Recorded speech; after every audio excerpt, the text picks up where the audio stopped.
el Carles Pachón, exalumne de l'Escola Badruna de Navàs, i soc cantant d'òpera professional. Em dedico a cantar òpera pel món, principalment a Berlín, on visc actualment.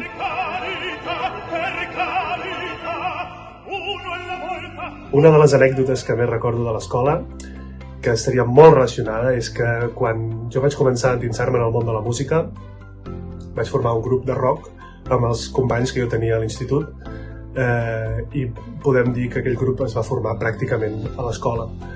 A partir d'aleshores, la meva vida amb la música va començar a créixer de manera imparable fins que avui en dia ha esdevingut la meva feina i estic molt content d'això.